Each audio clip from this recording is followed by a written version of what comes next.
Deixei, portanto, que ele me pagasse, e meu preço foi 16 xelins, 2 éguas e um garanhão preto. E o preço deste último fez Bolt empalidecer. Um homem estivera puxando o garanhão pelas ruas, oferecendo-o à venda. Bolt comprou o animal porque seu medo de ficar preso em Eothric valia 40 xilins. O cavalo preto era treinado para a batalha, o que significava que não se assustava com ruídos altos e se movia obedientemente sobre a pressão de um joelho, o que deixava o homem livre para segurar escudo e espada ainda manobrar. O Garanhão fora saqueado de um dos dinamarqueses mortos nos últimos dias e ninguém sabia seu nome. Chamei-o de Whitner, que significa atormentador, e era um nome adequado, porque ele não gostou das 2 éguas e vivia mordendo-as. As éguas eram para Willibald e Hild. Falei ao padre Willibald que deveria ir para o sul, mas agora ele estava apavorado e insistiu em ficar comigo. Assim, um dia depois de eu ter conhecido Bolt, todos cavalgamos para o norte pela estrada romana. Uma dúzia de homens nos acompanhou. Entre eles estavam 3 dinamarqueses e 2 nórdicos, que haviam conseguido se esconder do massacre de Hrothgar, e o restante era de saxões que queriam escapar da vingança de Ivar. Todos tinham armas e Bolt me deu dinheiro para pagar a eles. Não recebiam muito, só o bastante para comprar comida e cerveja, mas sua presença iria dissuadir qualquer fora da lei na longa estrada. Fiquei tentado a ir até Siningthwaite, onde Ragnar e seus seguidores possuíam terras, mas sabia que haveria muito poucos homens lá, porque a maioria fora para o sul com Ragnar. Alguns daqueles guerreiros haviam morrido em Ethandul, e os demais ainda estavam com Guthrum, cujo exército derrotado permanecera na Mércia. Guthrum e Alfredo haviam feito as pazes, e Guthrum até fora batizado, o que Willibald disse ser um milagre, de modo que haveria poucos guerreiros em Sningthwaite. Não era um local para encontrar refúgio contra as ambições assassinas de meu tio nem o ódio de Kjartan. Por isso, sem ter um verdadeiro plano para o futuro e contente em deixar o destino agir, mantive a palavra da Dabolt e o escoltei para o norte através das terras de Kjartan, que ficavam dos 2 lados de nosso caminho como uma nuvem escura. Passar por aquelas terras significava pagar pedágio, e esse pedágio seria alto. E só homens poderosos como Ivar, cujos guerreiros eram em maior número do que os seguidores de Kjartan, podiam atravessar o rio Wiri sem pagamento. Você pode pagar, provoquei Bolt. Seus 2 filhos guiavam cavalos de carga que eu suspeitava estavam carregados de moedas enroladas em panos ou peles para não tilintar.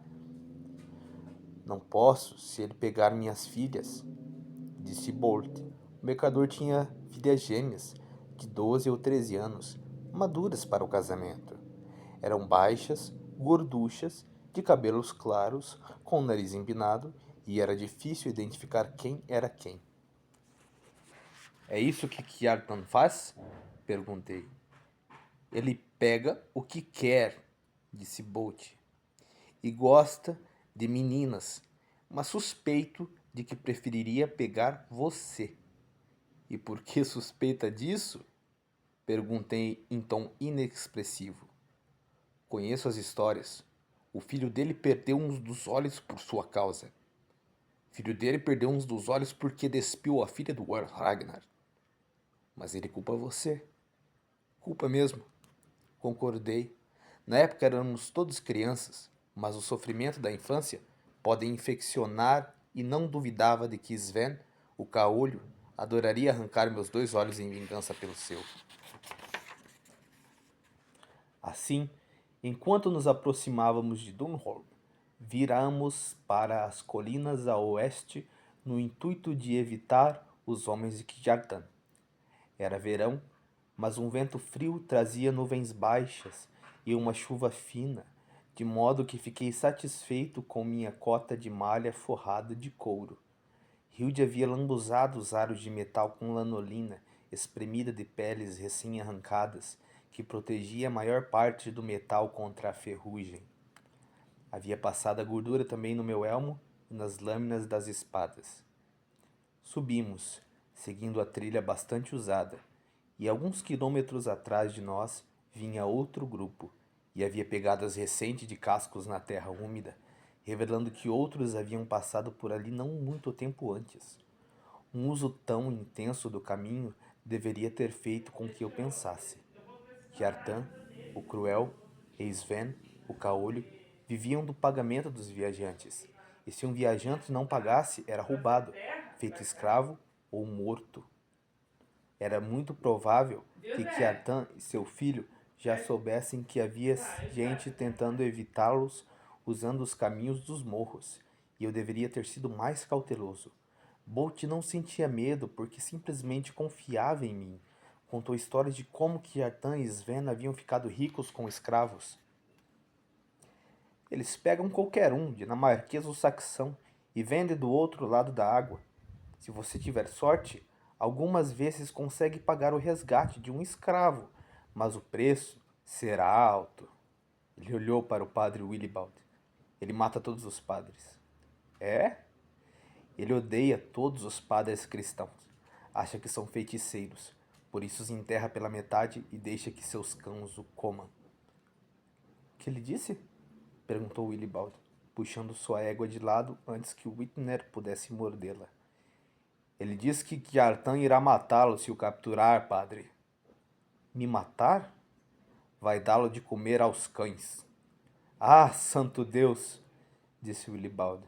Estava infeliz, perdido, longe de casa e nervoso com a estranha paisagem do norte. Hild, por outro lado, parecia mais feliz. Tinha 19 anos e era cheia de paciência com as durezas da vida. Havia nascido numa rica família saxã do oeste, não nobre, mas com terras suficientes para viver bem. Mas fora a última de 8 filhos, e seu pai a prometera ao serviço da igreja, porque a mãe quase havia morrido quando Hild nasceu, e considerou que a sobrevivência da esposa era a benevolência de Deus. Assim, aos 11 anos, Hild, cujo nome correto era Irmã Hildegard, fora mandada às freiras de Sipalhan, e lá viveu, trancada longe do mundo, rezando e fiando, fiando e rezando, até que os dinamarqueses chegaram e ela foi prostituída. Hilda ainda choramingava no sono, e eu sabia que ela estava se lembrando das humilhações, mas sentia-se feliz longe de Wessex e das pessoas, dizendo constantemente que ela deveria retornar ao serviço de Deus. Willibald a havia censurado por abandonar a vida santa, mas eu o alertei de que mais um comentário assim lhe renderia um umbigo novo e maior, e desde então ele ficou quieto. Agora Hilda entretinha-se com a nova paisagem, com o sentimento de espanto de uma criança. Seu rosto pálido havia assumido um brilho dourado combinando com o cabelo. Era uma mulher inteligente, não a mais inteligente que já conheci, mas cheia de uma sabedoria esperta. Agora já vivi muito e aprendi que algumas mulheres significam encrenca e algumas são companheiras tranquilas, e Hild estava entre as mais tranquilas que já conheci. Talvez porque fôssemos amigos, éramos amantes também, porém jamais apaixonados, e ela era atacada pela culpa. Guardava isso para si e para suas orações, mas durante o dia começara a rir de novo e a sentir prazer com as coisas simples. No entanto, algumas vezes a escuridão a cercava.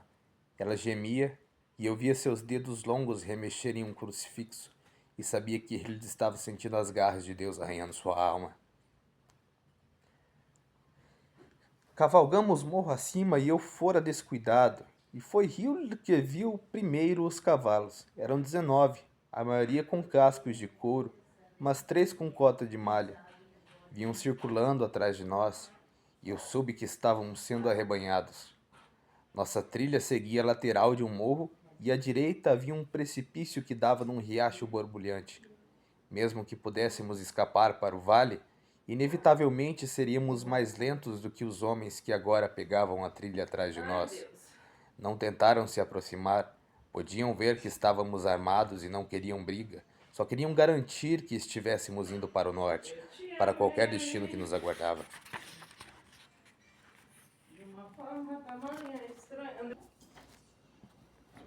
Você não pode lutar com eles? Perguntou Bolt. 13 contra 19? Sugeri. Sim, se os 13 lutarem, mas não vão lutar. Indiquei os homens que Bolt estava pagando para nos acompanhar. São bons o suficiente para espantar bandidos, mas não são idiotas o suficiente para lutar com os homens de Kjartan. Se eu pedir que lutem, provavelmente vão se juntar ao inimigo e compartilhar suas filhas. Mas... começou ele. Depois ficou quieto porque finalmente vimos o que nos esperava. Uma feira de escravos estava sendo realizada onde o riacho caía num vale mais fundo. E naquele vale maior havia um povoado de tamanho razoável construído no local em que uma ponte, nada mais do que uma gigantesca laje de pedra, atravessava um riacho mais largo que supus ser o Wide. Havia uma multidão no povoado e vi que aquelas pessoas eram vigiadas por mais homens. Os cavaleiros que nos seguiam chegaram um pouco mais perto para parar. Quando parei, olhei morro abaixo. O povoado ficava longe demais para eu saber se Kjartan e Sven estariam ali. Mas parecia seguro presumir que os homens no vale tinham vindo de Dunholm e que um dos dois senhores de Dunholm os liderava. Bolt estava guinchando de alarme, mas eu ignorei. 2 outras trilhas levavam ao povoado, vindas do sul, e supus que houvesse cavaleiros guardando todos aqueles caminhos, interceptando viajantes o dia inteiro. Vinham levando suas presas na direção do povoado, e quem não podia pagar o pedágio estava sendo feito cativo. Cadê o piazinho mais lindo que eu conheço? Cadê? Cadê o piazinho mais lindo que eu conheço? O Pedro? O que você vai fazer? Pedrinho? Perguntou Bolt, à beira do pânico. Salvar sua vida, disse. Em seguida me virei para uma de suas filhas gêmeas e mandei que me entregasse uma echarpe de linho preto que ela usava como cinto. Ela a desenrolou e me entregou com a mão trêmula. Enrolei a echarpe na cabeça, cobrindo a boca, o nariz e a testa. Depois pedi que Hilde a prendesse com um alfinete. O que você está fazendo? Guinchou Bolt outra vez. Não me incomodei em responder. Em vez disso, enfiei o elmo sobre a echarpe. As placas sobre o rosto se ajustaram, de modo que agora meu rosto era uma máscara de metal polido sobre um crânio preto. Só os olhos podiam ser vistos. Puxei um pouco o bafo de serpente para garantir que ela deslizasse fácil na bainha. Depois instiguei Wittner alguns passos adiante. Agora sou Thorkild, o leproso, disse a Bolt. A echarpe tornava minha voz densa e indistinta. Quem? Perguntou ele boquiaberto. Thorkild, o leproso. E agora você vai tratar com eles. Eu? Perguntou ele debilmente. Sinalizei para que todos seguissem adiante. O bando que havia nos cercado tinha ido para o sul de novo, presumivelmente para encontrar o próximo grupo que tentava fugir do bando de guerreiros de Kjartan. Eu o contratei para me proteger, disse Bolt em desespero. Eu vou protegê-lo, respondi. Sua esposa saxã estava uivando como se estivesse no enterro de alguém e rosnei para ela que ficasse em silêncio. Então, a uns 200 passos do povoado, parei e mandei todo mundo esperar, menos Bolt. Agora, só você e eu. Acho que você deveria cuidar dele sozinho, disse ele. Em seguida guinchou. Guinchou porque dei um tapa na anca do seu cavalo, que saltou adiante. Alcancei-o. Lembre-se, disse eu, sou Thorkild, o leproso. E se você revelar quem sou de verdade, vou matá-lo, matar sua esposa, seus filhos e depois vender suas filhas como prostitutas. Quem eu sou? Thorkild, gaguejou ele. Thorkild, o leproso, insisti. Agora estávamos no povoado, um lugar miserável de choupanas baixas, feitas de pedra e com teto de turfa, e havia pelo menos 30 ou 40 pessoas presas no centro. Mas de um dos dois lados, perto da ponte de laje de pedra, haviam sido postas uma mesa e bancos num trecho de grama. Havia dois homens sentados atrás da mesa com uma jarra de cerveja à frente. E tudo isso eu vi. Mas na verdade, só notei uma coisa: o elmo do meu pai. Estava sobre a mesa. O elmo tinha uma placa facial fechada, que, como a coroa, era incrustada de pedra. Gravada no metal, havia uma broca rosnando, e eu tinha visto aquele elmo muitas vezes. Até mesmo havia brincado com ele na infância, mas se meu pai descobrisse, me daria um cascudo na cabeça.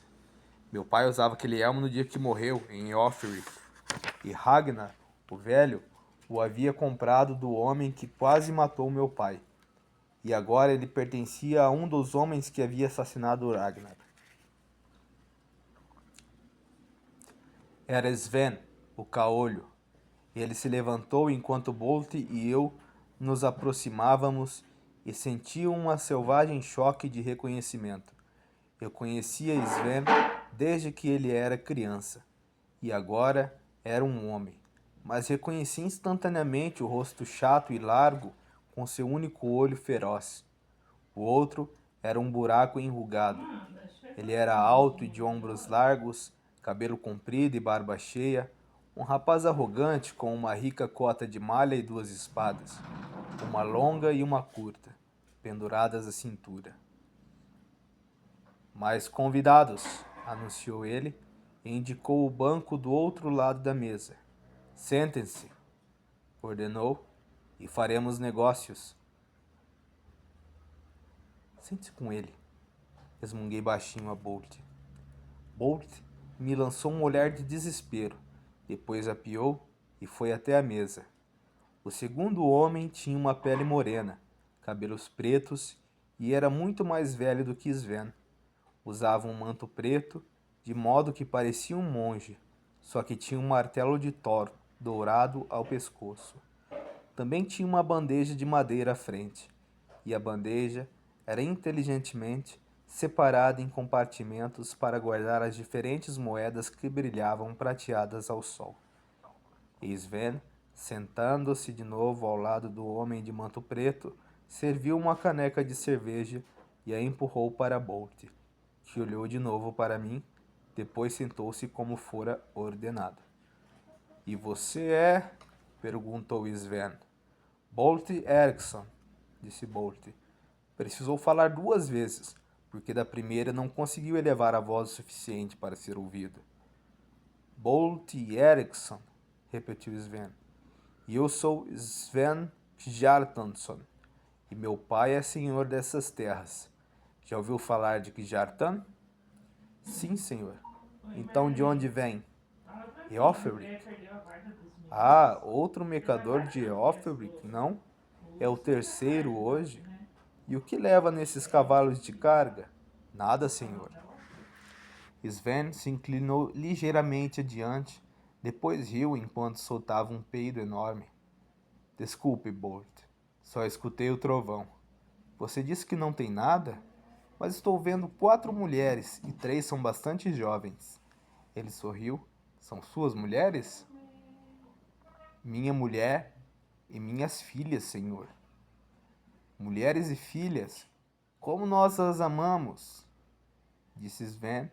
Depois olhou para mim, e mesmo eu sabendo que tinha o rosto envolto em preto e que meus olhos estavam sombreados pelo elmo, senti a pele se arrepiar sob sua observação. Quem é aquele? Perguntou Sven. Ele devia estar curioso, porque eu parecia um rei. Minha cota de malha, o elmo e as armas eram dos melhores, ao passo que os braceletes denotavam um guerreiro de alto status. Bolt me lançou um olhar aterrorizado e não disse nada. Eu perguntei, disse Sven, mais alto agora. Quem é aquele? Seu nome? Respondeu Bolt, e sua voz era um guincho trêmulo. É Thorkild, o leproso. Sven fez uma careta involuntária e apertou o amuleto do martelo pendurado ao pescoço, e eu não poderia culpá-lo por isso. Todos os homens temem a carne cinza e sem nervo dos leprosos, e a maioria dos leprosos é mandada para os ermos, para viver como possa e morrer como deve. O que você está fazendo com um leproso? Perguntou Sven a Bolt. Bolt não tinha resposta. Estou viajando para o norte. Falei pela primeira vez. Minha voz distorcida pareceu estrondear dentro do elmo fechado. Por que veio para o norte? Perguntou Sven. Porque estou cansado do sul. Ele ouviu a hostilidade em minha voz engrolada e a descartou como sendo impotente. Devia ter adivinhado que Bolt me contratara como escolta, mas eu não era ameaça. Sven tinha 5 homens e poucos passos de distância, todos armados com espadas ou lanças, e tinha pelo menos mais 40 dentro do povoado. Sven bebeu um pouco de cerveja. Ouvi dizer que há encrenca em Iofferwick, não é? Perguntou a Bolt. Bolt assentiu. Pude ver sua mão direita abrindo-se e fechando-se convulsivamente sobre a mesa. Alguns dinamarqueses foram mortos, disse ele. Sven balançou a cabeça como se achasse essa notícia perturbadora. Ivar não vai ficar feliz. Onde está Ivar? Perguntou Bolt. A última vez em que ouvi dizer, ele estava no Vale do Tweed e Aed, na Escócia, dançava ao redor dele. Sven parecia estar gostando da costumeira troca de notícias, como se seus roubos e sua pirataria recebessem uma capa de respeitabilidade ao se prender às convenções. Então, disse ele e parou para peidar de novo. O que você comercia, Bolt?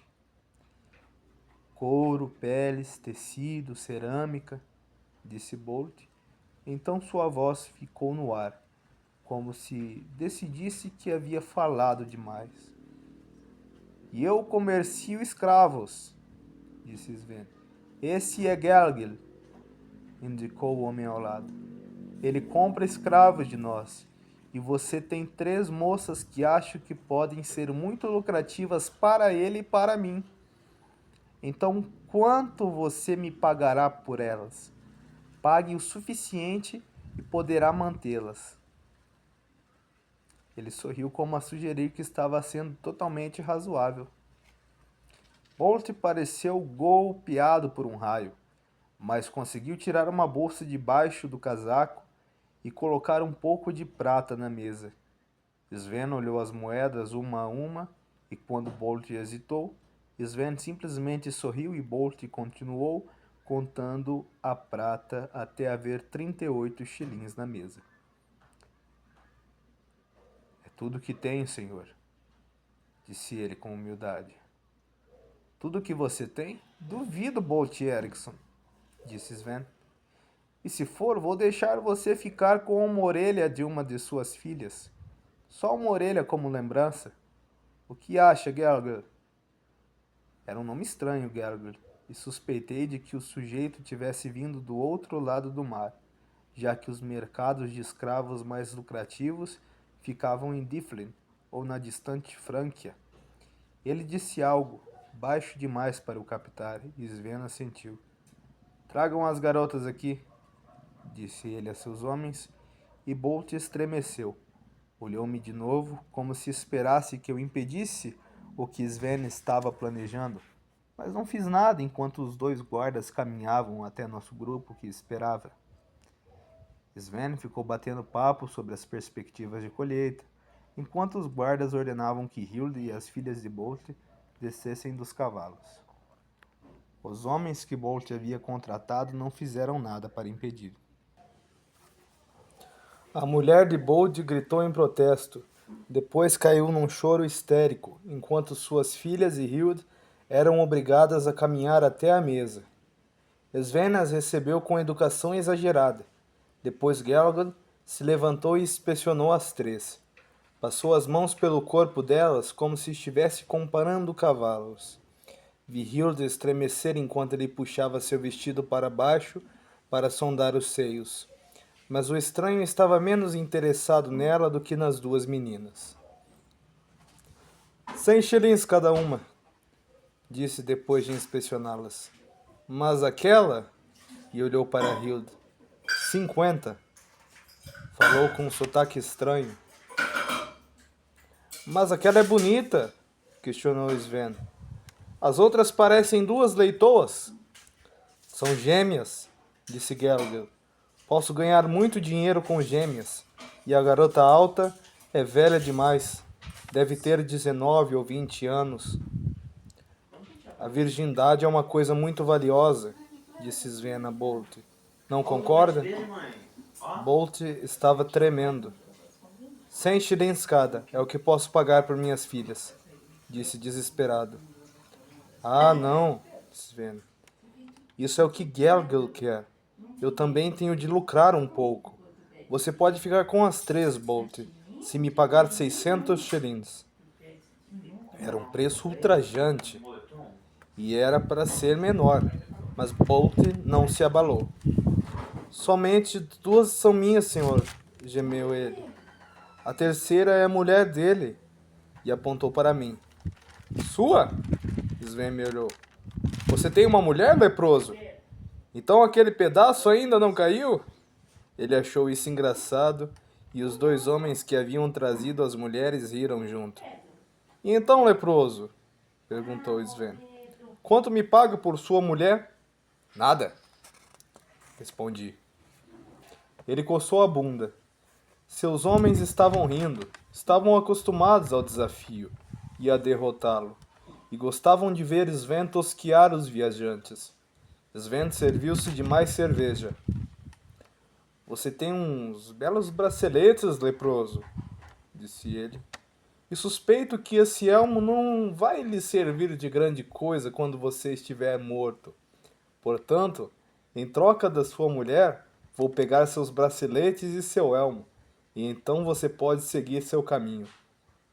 Não me mexi, não falei, mas apertei gentilmente as pernas nos flancos de Witner e senti o enorme cavalo tremer.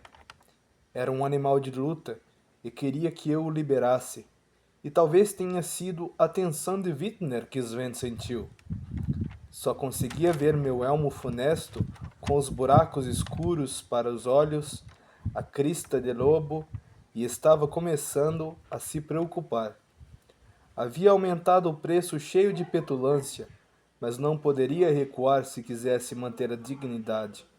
Agora tinha de jogar para ganhar. Perdeu a língua de repente? Zombou. Depois fez um gesto para os dois homens que haviam trazido as mulheres. Igel, Atsur, tirem o elmo do leproso. Sven deve ter achado que estava em segurança. Tinha pelo menos o equivalente a uma tripulação no povoado e eu estava sozinho. E isso o convenceu de que eu fora derrotado antes mesmo que seus dois homens se aproximassem. Um deles tinha uma lança, o outro estava desembainhando a espada, mas a espada nem chegou à metade da bainha antes que eu tivesse bafo de serpente na mão e Witner em movimento. Ele estivera desesperado para atacar e saltou com a velocidade de Sleipnir, o famoso cavalo de 8 patas de Odin. Peguei o primeiro homem da direita, que ainda estava desembainhando a espada, e bafo de serpente veio do céu como um raio de Thor, e seu gume atravessou o elmo do sujeito como se fosse feito de pergaminho. Witner, obediente à pressão do meu joelho, já estava se virando para Sven, enquanto o lanceiro vinha em minha direção. Ele deveria ter tentado cravar a lâmina no peito ou no pescoço de Witner, mas em vez disso tentou enfiá-las nas minhas costelas e Witner se desviou para sua direita e mordeu o rosto dele com seus dentes grandes. O sujeito cambaleou para trás, evitando por pouco, a mordida e perdeu o pé esparramando-se no capim, enquanto eu mantinha Wittner virando à esquerda. Meu pé direito já estava livre do estribo, e então me joguei da sela e pulei com força sobre Sven. Ele estava meio embolado no banco enquanto tentava se levantar, e eu derrubei, arrancando o ar de sua barriga. Em seguida me desvencilhei dele, levantei-me e bafo de serpente estava na garganta de Sven. Egil! Gritou Sven ao lanceiro para que fora afastado por Wittner, mas Egil não ousou me atacar enquanto minha espada estava na goela do seu senhor. Bolt gemeu. Havia-se mijado. Eu podia sentir o cheiro e ouvir os pingos. Gelgel estava de pé, imóvel, me olhando com o rosto estreito e inexpressivo. Hild sorria. Meia dúzia dos outros homens de Sven estava me encarando, mas nenhum ousava se mexer porque a ponta de bafo de serpente, com a lâmina manchada de sangue, se encontrava na garganta de Sven. Wittner estava ao meu lado, com os dentes à mostra, um casco dianteiro pateando o chão e batendo muito perto da cadeira de Sven. Este me espiava com seu único olho cheio de ódio e medo, e de repente me afastei dele. De joelhos, ordenei. Egil! Implorou Sven de novo. Egil, de barba preta e com narinas abertas porque a frente do nariz fora cortada em alguma luta, ergueu a lança. Se você atacar, ele morre, avisei a Egil, tocando Sven com a ponta de bafo de serpente. Egil sensatamente recuou, e eu passei bafo de serpente no rosto de Sven, tirando sangue. De joelhos, ordenei de novo, e quando ele estava ajoelhado, me abaixei e tirei suas duas espadas da bainha e coloquei ao lado do elmo do meu pai sobre a mesa. Quer matar o traficante de escravos? Gritei para Hild, indicando as espadas. Não. Iseult o teria matado, disse eu. Iseult havia sido minha amante e amiga de Hild. Não matarás, disse Hild. Era um mandamento cristão e quase tão inútil, eu achava, quanto ordenar que o sol andasse para trás. Bolt, falei em dinamarquês agora. Mate o traficante de escravos. Eu não queria Gegel às minhas costas. Bolt não se mexeu. Estava apavorado demais para me obedecer, mas para minha surpresa, suas duas filhas vieram e pegaram as espadas de Sven. Gelgel tentou correr, mas a mesa estava no caminho e uma das garotas deu um giro rápido que cortou seu crânio e ele caiu de lado. Em seguida elas os destroçaram. Não olhei porque estava vigiando Sven, mas ouvi os gritos do traficante e o som de Hilda ofegando de surpresa, e pude ver a perplexidade no rosto dos homens diante de mim. As gêmeas gruíam enquanto se cortava. Gegel demorou muito para morrer e nenhum dos homens de Sven tentou salvá-lo nem resgatar seu senhor. Todos tinham armas desembainhadas e se ao menos um deles possuísse qualquer bom senso, teria percebido que eu não ousaria matar Sven porque sua vida era minha. Se eu tirasse sua alma, eles teriam me inundado de lâminas, mas sentiam medo de que Kjartan faria com eles se seu filho morresse, e não fizeram nada. E eu pressionei com mais força a espada contra a garganta de Sven, de modo que ele deu um ganido de medo meio estrangulado. Atrás de mim, Gelgel finalmente foi estraçalhado até a morte. Arrisquei um olhar e vi que as gêmeas de Bolt estavam encharcadas de sangue e rindo. São filhas de Hel, disse aos homens que olhavam, e senti orgulho dessa invenção súbita, porque Hel é a deusa cadáver, repugnante e terrível, que reina sobre os mortos que não morrem em batalha.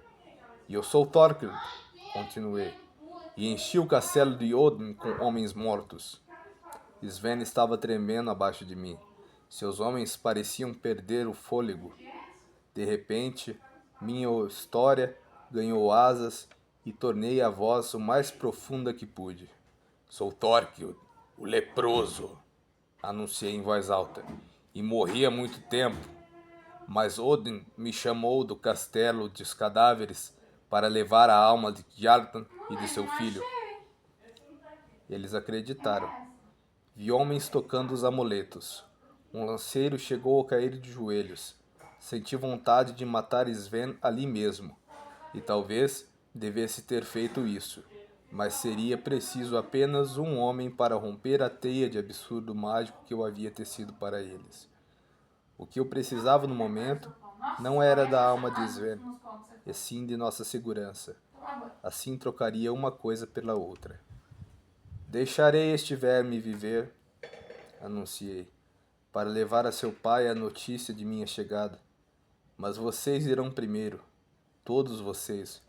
Voltem para o outro lado do povoado e eu os libertarei. Vocês deixarão seus cativos aqui. Eles apenas me olharam e eu torci a lâmina, fazendo Sven ganir outra vez. Vão! Gritei. Eles foram depressa, cheios de pavor. Bolt estava olhando com espanto suas filhas adoradas. Eu disse às meninas que elas haviam agido bem e que deveriam pegar um punhado de moedas da mesa. Em seguida, elas voltaram para perto da mãe, ambas levando prata e espadas sangrentas. São boas meninas, disse eu a Bolt. E ele não falou nada, mas foi correndo atrás delas. Eu não poderia matá-lo, disse Hild. Ela pareceu ter vergonha do próprio escrúpulo. Não faz mal. Mantive a espada na garganta de Sven até ter certeza de que seus homens haviam recuado uma boa distância a leste. As pessoas que haviam sido cativas, na maioria garotos e garotas, permaneceram no povoado, mas nenhuma ousou se aproximar de mim. Fiquei tentado a contar a verdade a Sven, deixar que ele soubesse que fora humilhado por um velho inimigo.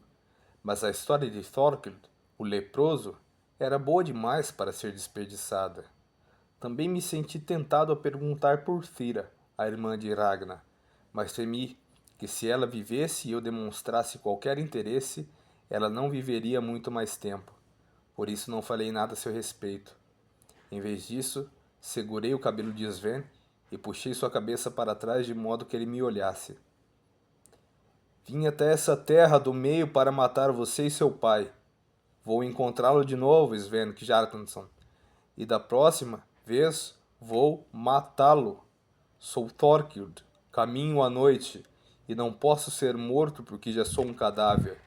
Portanto, leve meus cumprimentos a seu pai e diga que o guerreiro morto foi mandado para pegá-lo e que nós três navegaremos Skidbladnir de volta a Niflheim. Niflheim era o poço pavoroso dos mortos sem honra. Skidbladnir era o navio dos deuses que podia ser dobrado e escondido numa bolsa. Então soltei Sven e o chutei com força nas costas, de modo que ele se esparramou de cara no chão. Ele poderia ter se arrastado para longe, mas não ousou se mexer. Agora era um cão espancado, e ainda que eu quisesse matá-lo, achei que seria melhor deixar que ele levasse minha história fantasmagórica ao pai. Sem dúvida, Kjartan saberia que Uhtred de Bebbanburg fora visto em Irofelric, mas também ouviria falar do guerreiro cadáver que viera buscá-lo, e eu queria que seus sonhos se entretessem de terror. Sven continuou sem se mexer enquanto eu me curvava sobre seu cinto e puxava uma bolsa pesada. Então arranquei seus 7 braceletes de prata. Hild havia cortado parte do manto de Gelgil e estava usando-o para fazer uma bolsa para as moedas da bandeja do traficante de escravos. Dei-lhe o elmo do meu pai para carregar, depois montei de novo na sela de Vitner. Dei um tapinha no pescoço dele e o animal sacudiu a cabeça de modo extravagante, como se entendesse que naquele dia havia sido um grande garanhão lutador. Eu já ia sair quando aquele dia esquisito ficou mais estranho ainda. Alguns cativos, como se percebessem que estavam realmente libertos, haviam partido em direção à ponte, enquanto outros sentiam-se tão confusos, perdidos, ou desesperados que haviam seguido os homens armados para o leste. De repente, houve um canto parecido com o dos monges, e de uma das casas baixas com teto de turfa, onde haviam sido aprisionados, saiu uma fila de monges e padres. Eram 7 e foram os homens mais sortudos daquele dia, porque eu descobrira que Kiatan, o cruel, de fato sentia ódio dos cristãos e matava todo padre ou monge que capturava. Agora, aqueles 7 lhe escaparam, e com eles havia um rapaz com algemas de escravos. Era alto, forte, de muito boa aparência, vestido com trapos e mais ou menos da minha idade. Seu cabelo comprido e cheio de cachos era tão dourado que parecia quase branco, e ele tinha cílios claros, olhos muito azuis e uma pele escurecida pelo sol e sem qualquer marca de doença. Seu rosto parecia esculpido em pedra, de tão pronunciados que eram os malares. O nariz e o maxilar, no entanto, a dureza do rosto era suavizada por uma expressão alegre que sugeria que ele considerava a vida uma surpresa constante e uma diversão contínua. Quando viu Sven encolhido sob meu cavalo, deixou os padres que cantavam e correu em nossa direção, apenas se curvando para pegar a espada do homem que eu havia matado. O rapaz segurou a espada desajeitadamente, porque suas mãos estavam unidas por elos de corrente, mas levou-a até Sven e segurou sobre o pescoço dele. Não, eu disse. Não? O rapaz sorriu para mim e eu gostei instintivamente dele. Seu rosto era aberto e sincero. Eu lhe prometi a vida, expliquei. O rapaz pensou nisso por um instante. Você prometeu, mas eu não, falava em dinamarquês. Mas se você tirar a vida dele, terei de tirar a sua. Ele pensou nessa barganha com diversão nos olhos. Por quê? Perguntou, não alarmado, mas como se quisesse genuinamente saber. Porque essa é a lei. Mas Sven Kjartansson não conhece nenhuma lei. É a minha lei. E eu quero que ele leve uma mensagem ao pai. Que mensagem? Que o guerreiro morto veio pegá-lo. O rapaz inclinou a cabeça, pensativo, enquanto avaliava a mensagem e evidentemente aprovou-a, porque enfiou a espada sob um dos braços e desamarrou desajeitadamente a corda que pendia sob sua cabeça. Pode levar uma mensagem minha também, disse ele a Sven. É essa, e mijou sobre ele. Eu te batizo em nome de Thor, de Odin e de Loki. Os 7 religiosos, 3 monges e 4 padres olharam solenemente aquele batismo, mas nenhum protestou contra a blasfêmia implícita, nem tentou impedi-la. O rapaz mijou por um longo tempo, apontando o jato de modo a encharcar totalmente o cabelo de Sven, e quando finalmente acabou, amarrou de novo o cinto de corda e me ofereceu outro de seus sorrisos ofuscantes. Você é o guerreiro morto? Sou. Pare de gemer, disse o rapaz a Sven, depois sorriu de novo para mim. Então talvez possa me fazer a honra de me servir. Servi-lo? Perguntei. Foi a minha vez de achar engraçado. Sou Gutred, disse como se isso explicasse tudo. De Guthrun já ouvi falar, respondi. Conheço um Guthwer e conheci 2 homens chamados Gutlak, mas não sei de nenhum Guthred. Sou Guthred, filho de Hardknut, disse ele. O nome ainda não significava nada para mim. E por que eu deveria servir Guthred, filho de Hardknut? Porque até você chegar eu era escravo, mas, bem, como você veio, agora sou rei. Ele falava com tanto entusiasmo que tinha de... Ele falava com tanto entusiasmo que tinha dificuldade para fazer com que as palavras saíssem como queria. Sorri por trás da echarpe de linho. Você é um rei, mas de quê? Da Northumbria, é claro, disse ele animado. Ele é, senhor, é mesmo, disse sério um dos padres.